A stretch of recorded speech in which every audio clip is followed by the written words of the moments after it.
as my topic suggests, I'm going to map out what's important to innovation success and cast the minimum role that ideas play in this context. So what I'll do here is turn out this and move forward. So we're going to cover several items as we move through. The first thing is a little insight into history. Then I'm going to put innovation in context and where ideas actually frame out in it. We're going to talk about 4 practices that systematic innovation entails. And this is from 5, I got this, as I mentioned, in 2012, December 12. I've been doing research on innovation, serious detailed research for 5 years. So what I'm about to present to you today is the culmination of 5 years of research. And we'll cover this history, as I mentioned. Then I'm going to talk about a D6 model that we've come up with, which is a robust ideation framework, and then 10 levers of innovation. This is the levers that the key and top innovators use out there in the world today. So let's talk about the history. And for that, we'll recognize a few of the greats. Any discussion on innovation wouldn't be a discussion without bringing up Thomas Edison. But it's very interesting that Thomas Edison said that genius is 1% inspiration, 99% perspiration. What we're going to examine today is some of the 99% perspiration. And also, what I'm showing you here gives you a little insight as to where I'm going to come down on ideas. Even Thomas Edison, the greatest innovator of all time, who invented many different technologies, including the radio, the whole electric utility industry, and many other industries. He accumulated 2,332 patents on a worldwide basis, and Time magazine called him the man of the millennial. So another phrase or quote that he said was, "I find out what the world needs." Think about this. I find out what the world needs. This is like goal-oriented. Then I go ahead and try to invent it. So what I want to examine here today is the framework around what drives great innovation and then the role of ideation within that state. But I would pay heed to Edison here. However, what's interesting is Nikola Tesla, who actually worked for Edison, he said that his methods were very inefficient. He would spend a lot of time and energy reaching nothing unless luck was with him. So as the story unfolds, you'll see that innovation is a discipline, just like sales, ops, or finance. And the methods are just like machines in manufacturing that play a significant role out there in aiding and helping. It's like flying a plane with a cockpit, for example. Then came along Heinrich Altschuler. And if you haven't studied Altschuler and you did nothing else on innovation, I would study Altschuler, by the way. This is interesting. And the idea of creativity being scientific as opposed to some breath of eureka moment. He said, I became more and more interested in the mechanics of creativity. How were inventions made, and then what happens in the head of the inventor? So what gives Altschuler a right to actually, and by the way, in 1946, under Altschuler was the first time that the eureka moment as the essence and driver of innovation was debunked. It was Altschuler who did it. And he was a patent investigator in the Russian Navy. He invented a concept of TRIZ, which is a Russian acronym that when translated into English means the theory of inventive problem solving, or as some like to call it, systematic innovation. So the reason we want to listen to Altschuler is he reviewed 200,000 patents and discovered that what were the most inventive traits within those patents. And he published many different documents out there, one on the regularity of design evolution that talks about taking constraints, and if you roll out along a constraint vector and stay with it, you, like the internet in 1999 to today, you can actually innovate better than most people. If you take constraints and actually focus in on debottlenecking the constraint, you can innovate better. So another thing that Altschuler is famous for is the concept of ideality. And I'm going to get into this in the presentation, where most companies bring in their consultants to do strategic planning, and they start off with their SWOT analysis, and they finally wind up with a bunch of goals for the year. If I were in your shoes today, I'm saying unequivocally, throw out SWOT analysis. It's a dinosaur of the industrial age, and we're now in the information age. The point is that companies that do this, they're actually looking at the world from their current set of constraints outward, as opposed to a future set of ideality backwards towards themselves. So it's the idea of thinking about value into the future to some customer base and then bringing it back. However, the thing that Altshuler is most noted for is his 40 principles of inventive design. And great companies use this. It's a household name in Fortune and Global 500 companies out there. They leverage TRIZ extensively for their innovation. So now let's put innovation in context, right? I said I would do this. So value creation is a central theme of innovation, and it takes dedicated work and energy as the means to the results of innovation. So it's way, way more than this concept of ideas. And before we move forward, it would be nice to actually put this in context. So I'm going to define business as an entity or a system that transforms inputs and delivers value to customers. What's interesting here is that, think about this, business is nothing more or less than the net total of all the innovation that occurred in that business since the inception of the business. That is what we're operating on today, the back of the innovation of the past. And the question then is, what are we going to do going forward? So we want to look at a definition for innovation now around this business. Business is a system, right? We can define it. We know what it is. So the innovation then is a different type of value. It's not the value of, if I take an aluminum block coming into a company and I transform it into a compressor block or an engine, I added value, customers willing to pay me for that, and they're willing to give me a profit or afford me a profit on top of that as well. So innovation is something different from that workflow, if you will, and it's discovery, invention, or transformation that results in value. This is something that's done to the business, right? But innovation can be about organisms. It can be about living humans and animals out there. But what we want in survival, for example, but what we want to do is bring innovation to business. So the focus here is on increasing business value through this act of discovering, inventing, or transforming. We're going to walk this out a little bit. And just to bring that into focus, I mentioned if you have something like an aluminum block coming in, you have an engine, you use production energy. That's in the form of machines, robots, production lines, people thinking, right? Or chemical brains, for example. And what I want to do is imagine this engine manufacturing plant now transforming, let's think Tesla, and I have to actually create totally different modes of engine capability, i.e. motors such as Tesla did. It takes massive transformational energy to drive that while I continue to drive the current state of my business. And the question is, what are you really doing each and every day to run this transformation process the same way you run sales ops and finance today?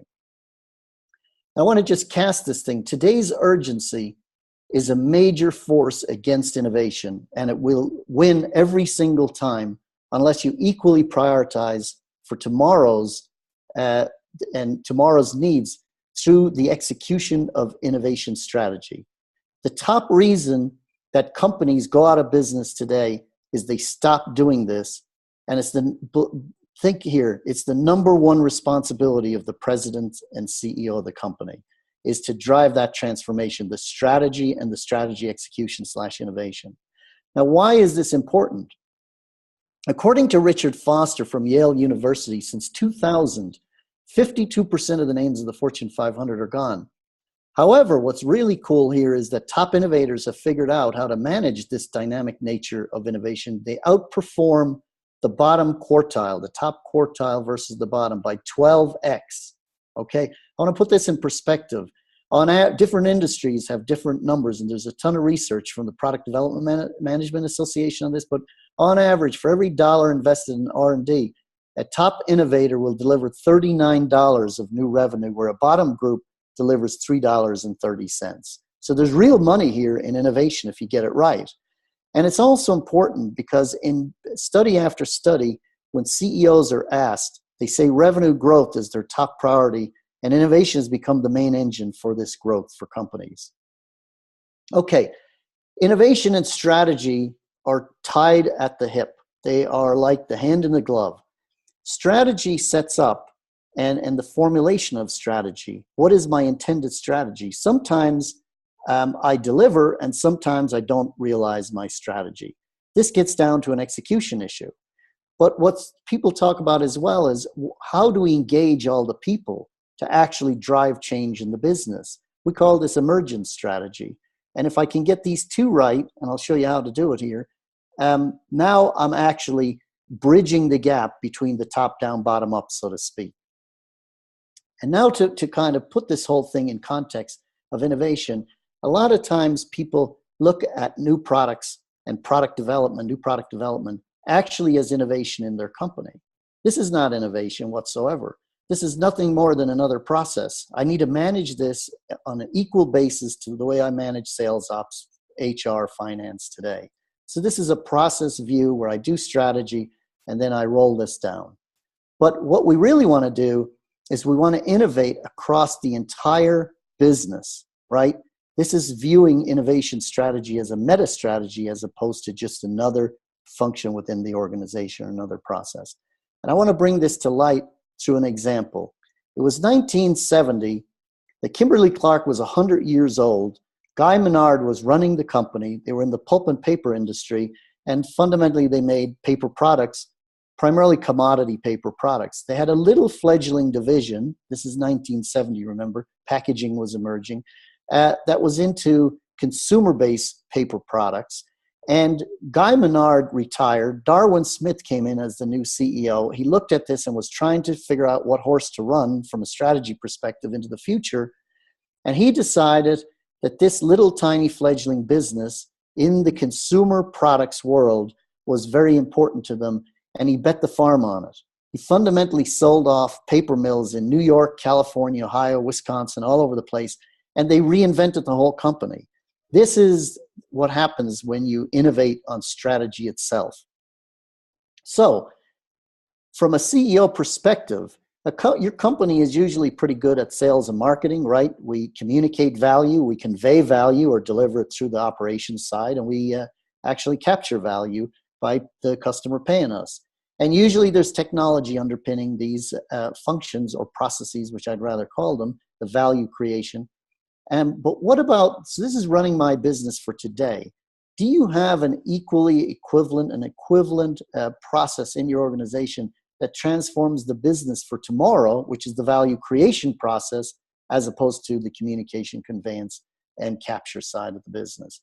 And the great innovators out there actually do. The fastest growing executive role in Fortune 1000 today is the Chief Innovation Officer role.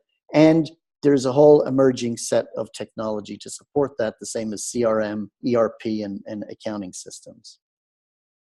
Now, the research, I mentioned I would get into some of the research that we did over a 5-year period. And I'm going to distill this out into 4 practices that great innovators drive.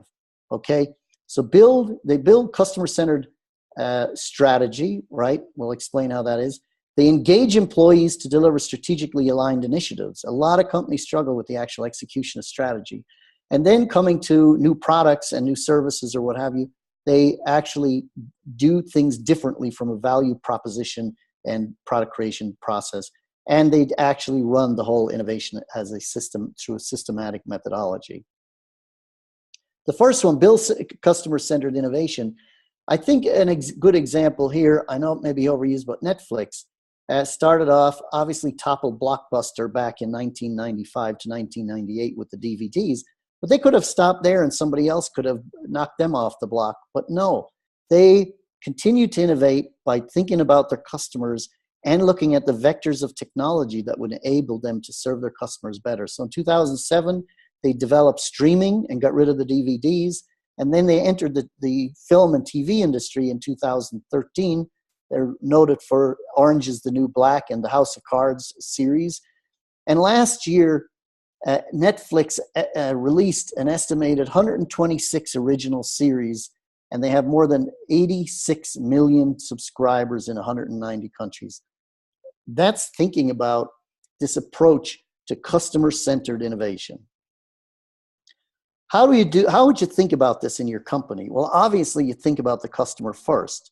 So strategy development, right, is a value stream or a process in itself that may or may not be customer-centered. And typically, if you look at your stakeholder view and your SWOT analysis, you will lose focus on the key element of delivering value to some future customer set through your strategic vectors.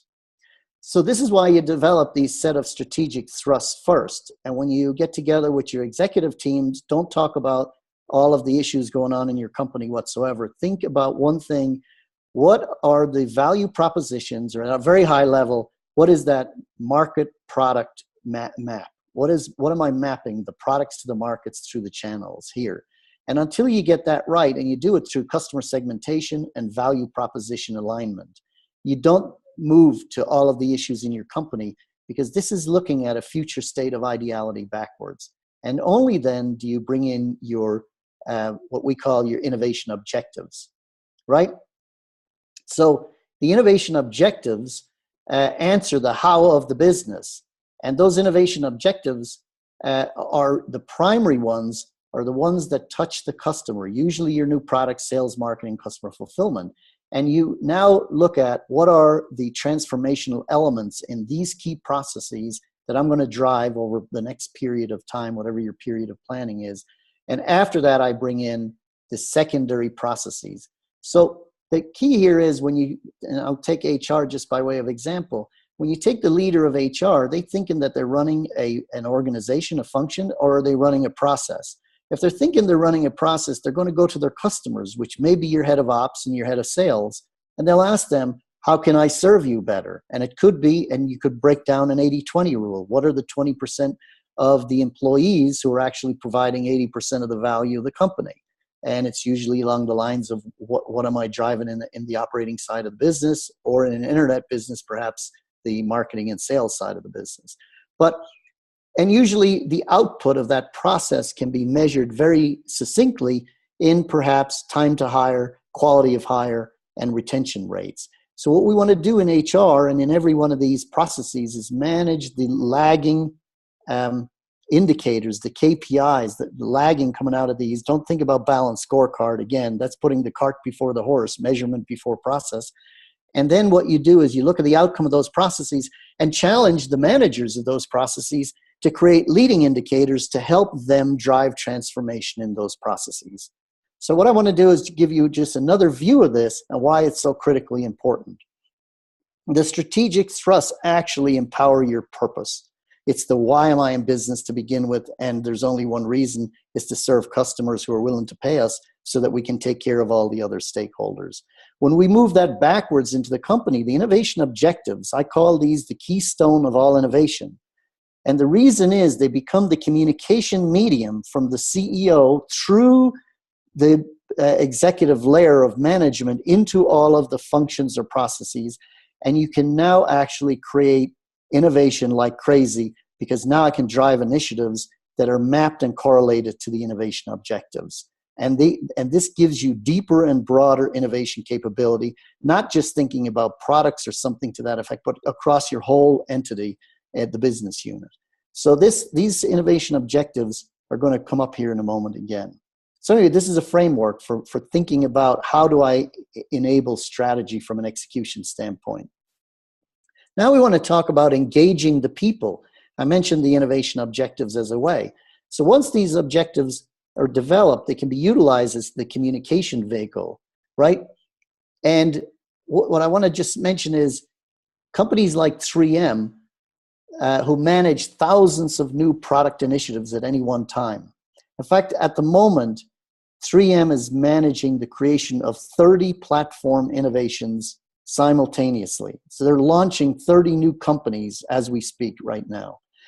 And this is where you get the emergent. Remember my earlier slide on the intended strategy and then the emergent strategy. So to get that emergent strategy right, if we think about how do we engage the people, right? this framework sets up for a model where the employees then can ideate and develop initiatives from anywhere in the company. There was a Gallup poll a couple of years ago that says that 69% of US employees are disengaged, right? And on a global basis, it's 87%. So this is fabulous news for the CEO because there is latent and untapped energy sitting in every business out there. When you go and interview the quote unquote people, if you will, they'll say, we'd love to be more engaged, but we're not getting good direction. And you go to the executive team and you say, what's happening here? We're struggling with innovation. We're challenged with it. I can tell you with certainty, the innovation objectives are the bridge between those two worlds. And if you get them right, you can now engage the people to come up with all kinds of initiatives on their own and begin the emergent side of innovation. So when I say you must develop value propositions based on customer insight, I mean that you must understand the customer environment from the customer's perspective. Most companies say they do this, but actually they view the customer from their own product or service-centric perspective. It's a very hard hurdle to cross. But I think the examples in Uber and Airbnb actually may tell a great story here on this. Let's build a conceptual framework to explore this shift in thinking. Remember, we started with the definition of innovation being the discovery, the invention, or the transformation that resulted in value. I want to walk out this possible value creation line all the way from a commodity or low value to a monopolistic thinking of high value, like your Windows Intel model, the Wintel model. So at the product side, and I've written actually that some of the folks at Harvard are actually doing more injustice to innovation than justice out there. There was an article published last year in Inc. magazine. But when you think about Michael Porter, he talked about you have two choices, low cost or feature differentiation, which is hogwash. Fundamentally, you can have a product view. This is of low value. You can begin to segment your customers up on this, the left side of the customer value side of the graph here, and begin to think not size of company, for example, but you could begin in a business to business, I'm thinking right now. You begin to look at low growth companies or high growth. Sometimes high growth companies, they have more struggles, and what they want to do is outsource more. So you can begin to formulate solutions for those high growth companies because they're willing to pay you for the value you bring to them. Where sometimes the big old stodgy companies, all they want to do is beat you down on a cost basis. So by segmenting not on size, but more on what are the drivers that from a customer perspective where value can be brought to those customers. And then what we want to do is move up the value curve where we can start thinking about exchange hubs or in-source models. Or again, beginning to change from the business proposition, the x-axis to the y-axis to a total different model, y-axis to x-axis thinking. And the question I would ask is, what do you think Airbnb and Uber were thinking when they went into business, right? They sure weren't thinking down on the product side or even the solution side. They were actually solving a customer issue. And they didn't care about the whole infrastructure and how they would do it on the back end. They actually outsourced all that to independents. So with that said, I would like to now look at managing the innovation, the fourth practice that the top innovators use out there. And by the way, I based this, in 2013 and 14, I sat in on over 100 presentations from Fortune 500 chief innovation officers and academics and experts in the field to really distill out what is it that all of these companies do so well, the 3Ms of the world, that the other companies are challenged with doing. And these four principles bubbled out to the top. I'm going to give you the 10 levers in a moment that they use to drive these four practices. But so managing with a discipline, a company that comes to mind here, which I actually view as perhaps the greatest innovator out there today, is Samsung. And Samsung, I want to mention, uses methodologies like what Altshuler created, TRIZ, extensively through their company. They're very scientific and they have a methodology to drive innovation in their organization. So how would you come up with a disciplined methodology? Here's a rendition of a platform you could think about where you have your strategic thrusts, you can create measures. And one thing here at this level of the company, at the strategic thrust level of the company, unlike standard business strategy, if your statements, your strategic thrust statements, they'll have a verb, like I want to transform from A to B. You're starting from state A to state B within a period of time. And you get these right, and remember, they're value proposition, customer segment-oriented statements. Fundamentally, what you've done is tied strategy, innovation, and finance all together coming out of your executive planning session. Okay, and then you hand off the innovation objectives to your, I'd rather call them process leaders, and to actually go and develop a set of initiatives for each one of their processes. And all you have to do is make sure that those processes all align, that there's no white space between them in your organization. In other words, what are the gaps between sales ops? What are the gaps between ops and finance, or sales ops and finance? Make sure you just have that little model. It's a high-level macro process. It's pretty simple to draw out. Just make sure there are no gaps. That way you can then chart your executive teams, typically the function leaders, to actually go and develop all the initiatives. So what we've done here fundamentally is unweighted the CEO. The CEO a lot of times struggles with all these issues.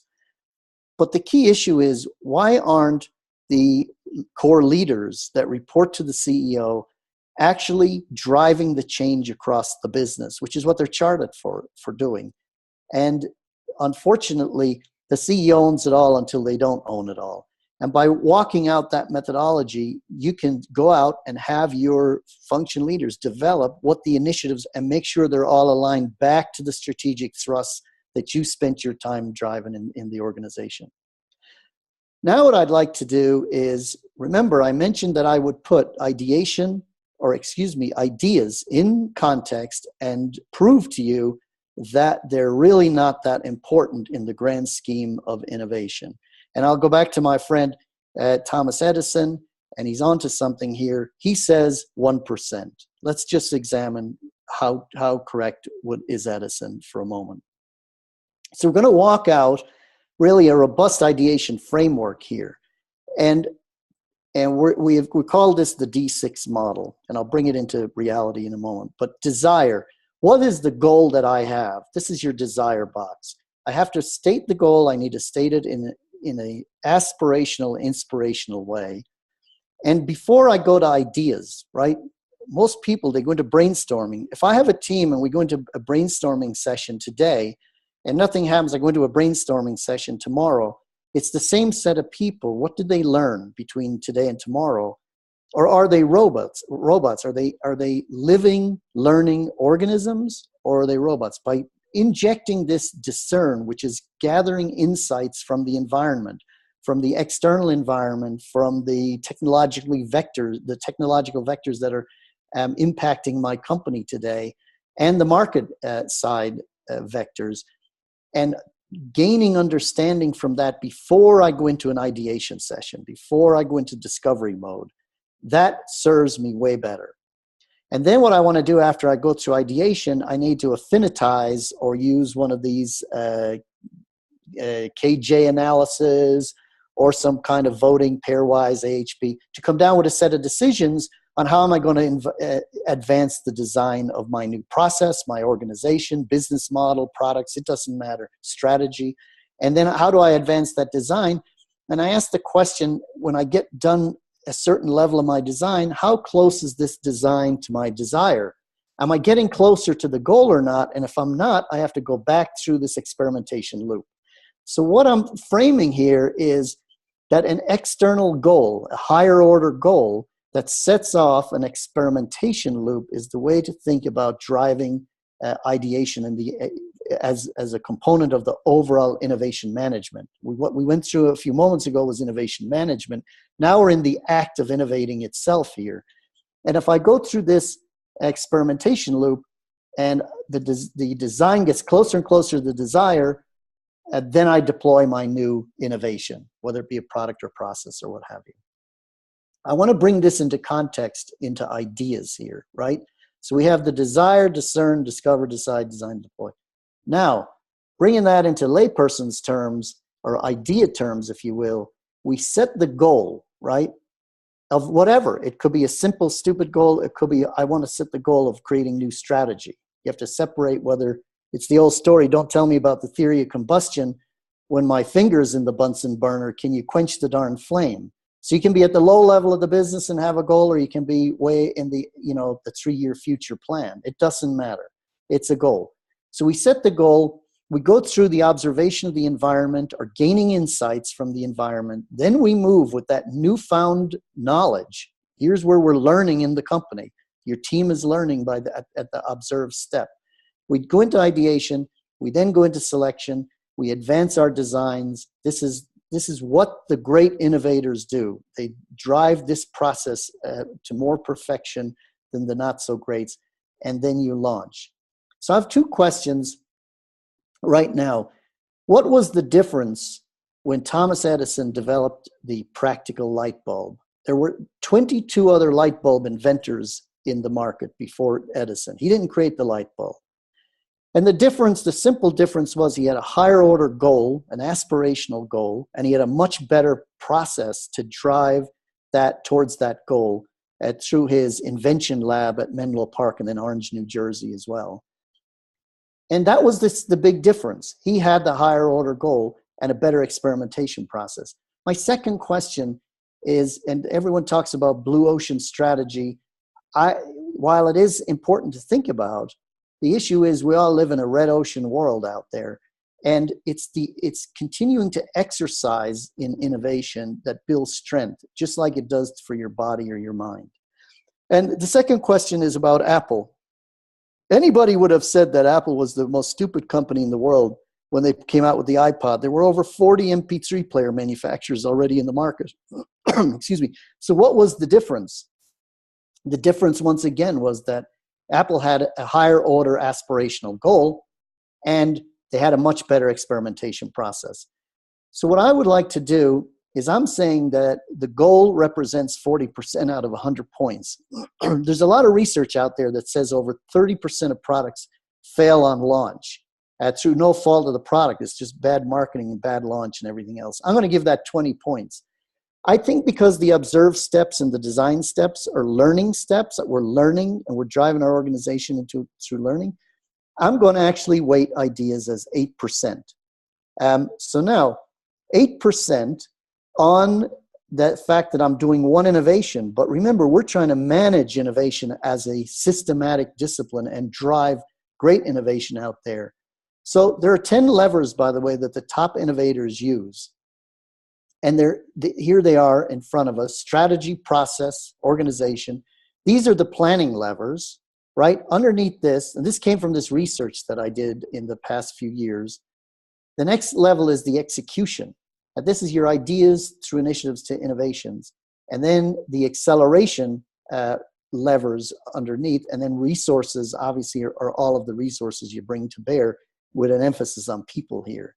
As you see, ideas are one block in the 10 blocks or the 10 levers. So if I take that 8% that I gave to the ideation, divide it by 10 for a moment, we come up with about 0.8% impact that ideas have on innovation.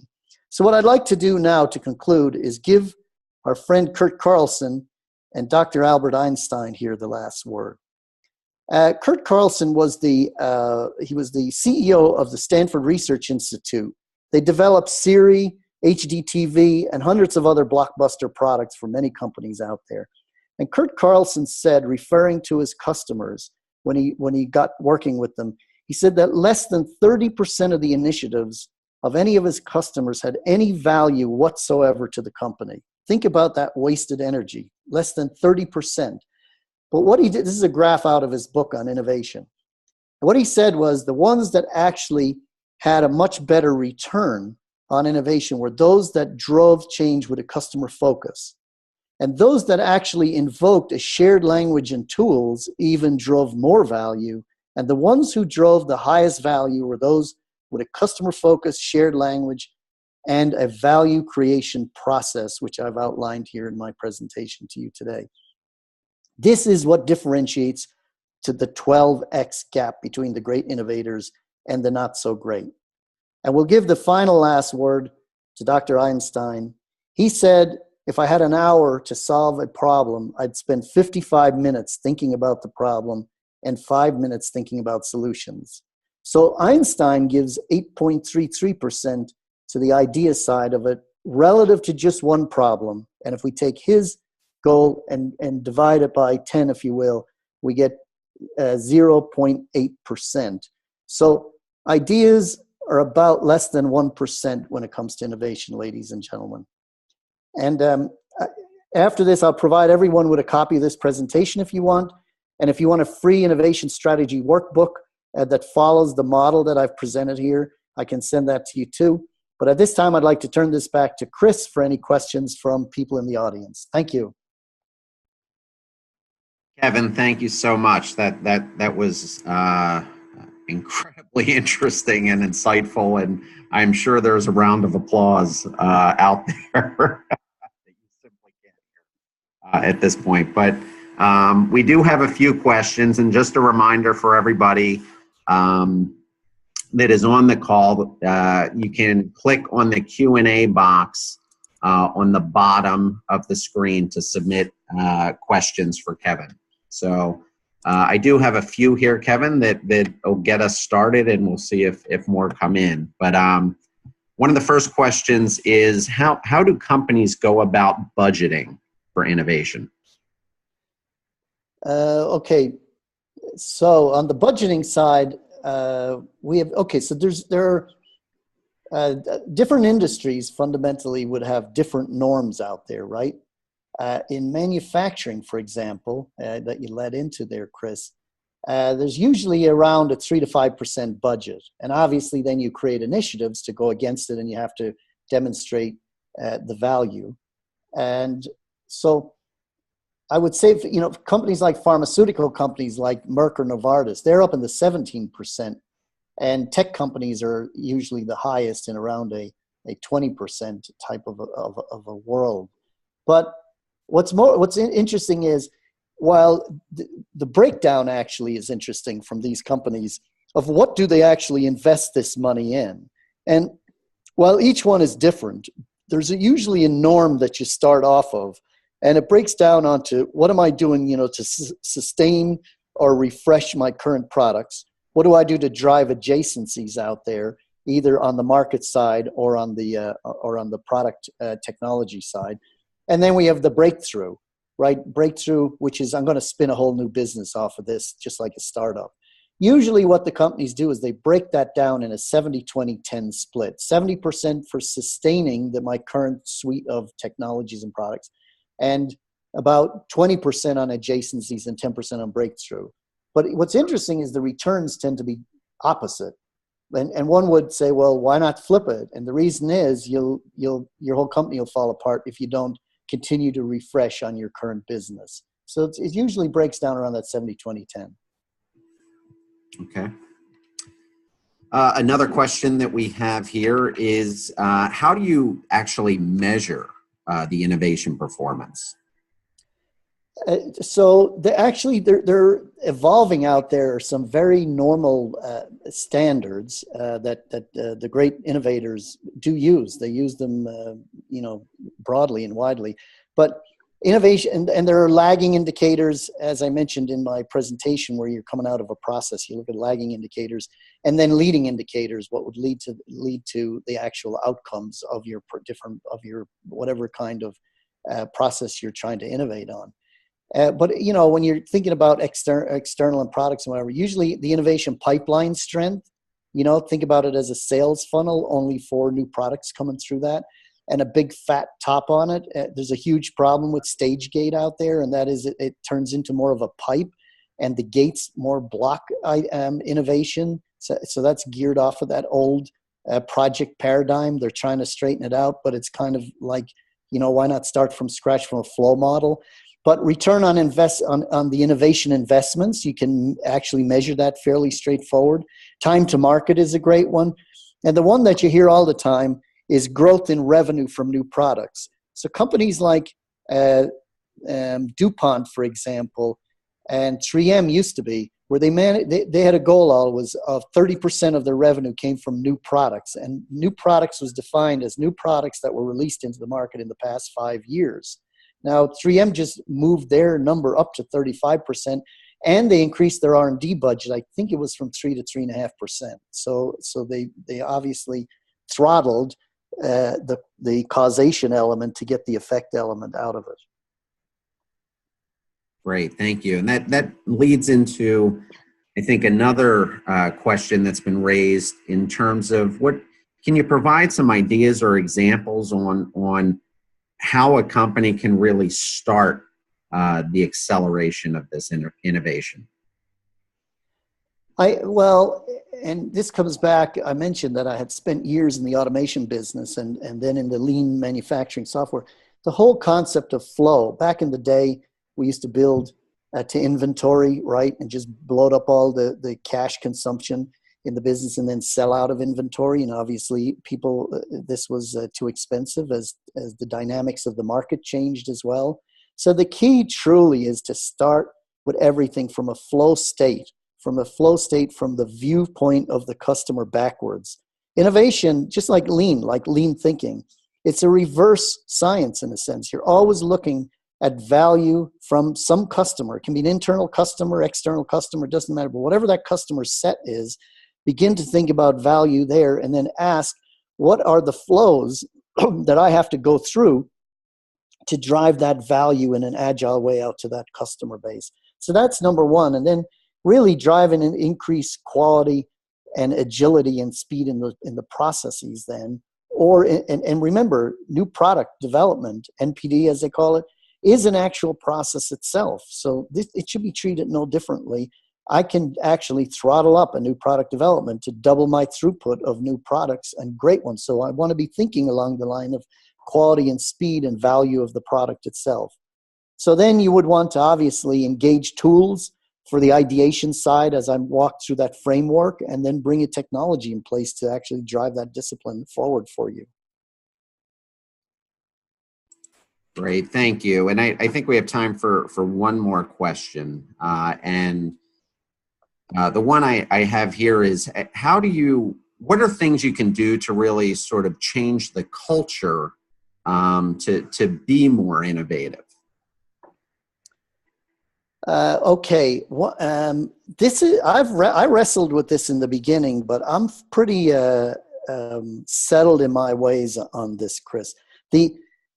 On the culture side, I think it is a red herring. It's a false starter to focus on culture. And the reason is that it's an effect element of something else causes great culture. If you start focusing on culture for itself, you're kind of focusing on the wrong thing. If you're driving value to customers, right, and your strategy has to do with the flow of future value to future customers, what you set up for is a causation element through that strategy, through those strategic thrusts I mentioned, and how you can actually crank the needle hard on culture is by communicating the strategic thrust back through the innovation objectives. And that's what engages the people. People want meaningful association with their companies. And by using an externality, it's kind of like marriage. When you start focusing internal, the whole thing spirals inwardly. Where if both parties are focused externally and they respect each other, it's that same concept of driving an external growth element to the business. So I think that innovation itself, done from that flow construct that I mentioned, enables employees then to come up with all kinds of ideas, draft their own initiatives. I don't need pyramidal, authoritarian kind of approval. All I need to do is set the innovation objectives, and they can then correlate. If they come up with an idea, they can correlate the value that idea is going to move the needle on those innovation objectives. And by doing that, they're engaged. And now you can challenge the employees to come up all day long with what we're calling emergent strategy, because they drive those changes. And those new ideas compete with the ones that are already going on in the company to move the needle on the various processes in the company. So I think myself that you create the best culture by engaging the people against an external set of strategic thrusts. Well, thank you, Kevin. We really appreciate your taking the time to talk to us today and share your experience and insight around innovation and the way that we can approach it within our own organizations. It was an incredibly helpful presentation. Thank you so much. Well, thanks, Chris. It's been a 5-year labor of love after a long career in automation stuff. But thank you, everybody who joined our call, and I hope this was insightful. And let me know if I can help in any other way. Thanks very much. And for everybody who joined us today, thank you for your time and participating today. Just as a reminder, links to the presentation will be sent out to all attendees. So keep an eye out for that over the next couple of days in your email. And for those that are able to attend the event in October, you'll have a chance to follow up with Kevin directly. He will be there. So thank you again, everyone. And I look forward to seeing some of you in October.